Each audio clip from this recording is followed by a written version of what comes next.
The attention to the psychodynamics of group discussions, the sociology of the group, and paying attention to that in the way that the conductor would pay attention to the orchestra always brings a much richer discussion than endless flip charts.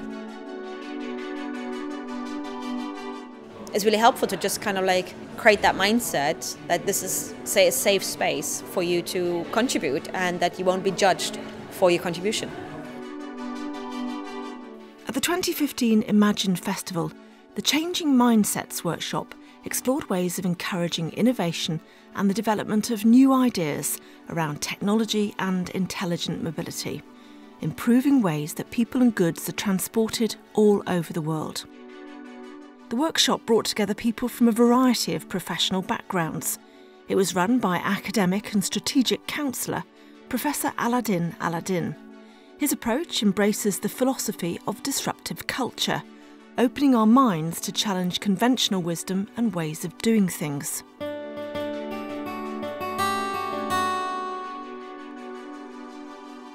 I think each of us can be re-apprenticed in looking at how we represent and present ourselves so that we can be original, not for the sake of impressing, but original because inside us there's always change and there's a huge diversity. If we listen to that, we are growing all the time, and that growth is new. So we are new each day, we can be, and I like to put people in that position that they can also look at themselves as being the basic resource. Aladdin began by encouraging everyone to speak openly and express their feelings about new developments in their home and work lives. As people became more relaxed, their creativity started to come to the fore. It's hugely different. Instead of starting at the end and talking about how we can promote innovation in companies or in society, we started at the beginning with ourselves. And in talking about those things, you begin to think about what it is to do something new and what it is to try to have an approach which encourages you to do something new.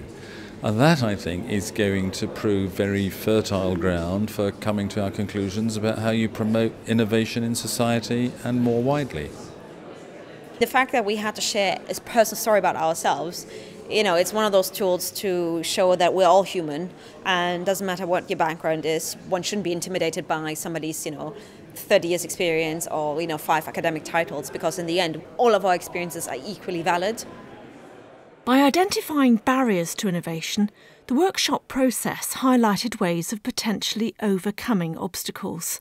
So if you take fear of failure, for instance, if you let people work in an environment where the possibility of failing is simply seen as part of the innovation process, then success in the long term is more likely to be achieved. I think if I was to capture the essence of the biggest challenge, it is risk aversion, that it's a cultural issue. We don't like failing things in the UK. It's seen to be a bad thing, but actually failure is going to happen. We are developing, leading edge technology, new innovations. Not everything is going to work, and we need to recognise that that is a situation that we need to manage and handle and accept. You learn from it and don't do it again, but you learn from it and you move on. But that is really what we need to embed within the culture of the UK. Because the workshop involved people from a variety of professional backgrounds, different perspectives were offered on some of the issues facing the transport system's catapult. Intelligent mobility is intelligent mobility because you're putting artificial intelligence into moving vehicles. Driverless trains, driverless cars, pilotless planes are going to happen.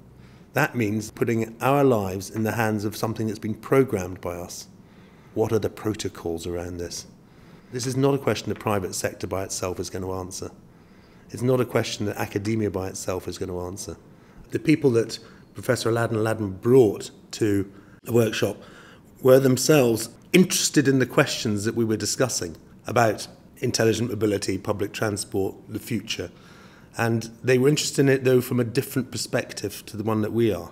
To get us out of our comfort zones and get us discussing the issues that the Catapult is going to be heavily involved in and how we're going to manage some of these issues is something that we actually managed to achieve. I was really impressed. One of the most interesting conversations that I've had this afternoon in direct relation to transport was the fact that people will, in a number of years, move away from the sense of a car as something that they own. And it's something that I've never really thought about. I've always thought about my car being my car, and I've never actually really thought about why do I have a car and the inefficiency of having my own car, and how it would make so much more sense if a car was a communal thing and was there when I needed it and exactly where I needed it to do exactly what I needed to do, and it was sort of more of a commodity.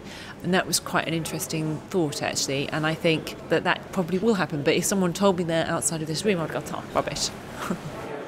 It's the first time I've been involved in as open and soft-flowing workshop as we had today, and so I will certainly be looking to see how I can copy or use that approach in the future.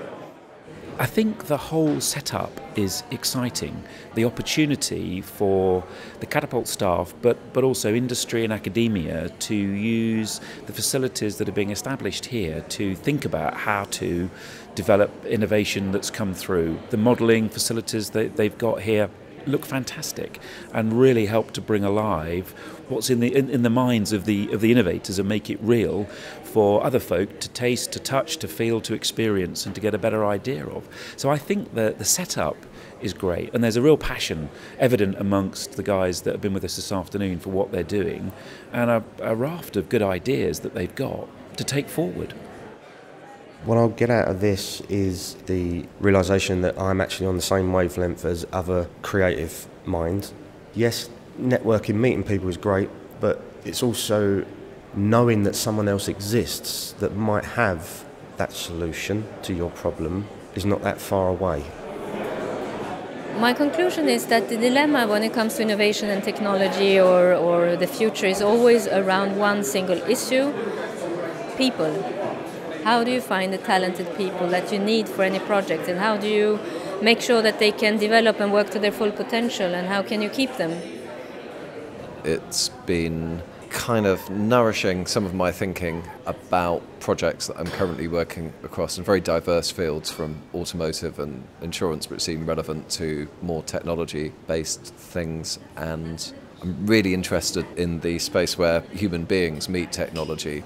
It will take me a bit of sifting. There's some different views than my own that I want to take away and sort of test against my own and either reject or adopt or incorporate. So I'm definitely meeting some other sort of worldviews and styles of thinking.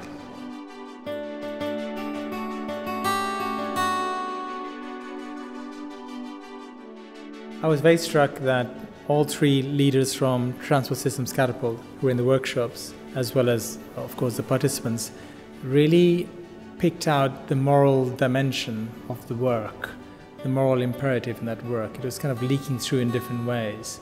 You rarely see this made explicit, so for me that was something I felt a real sense of satisfaction.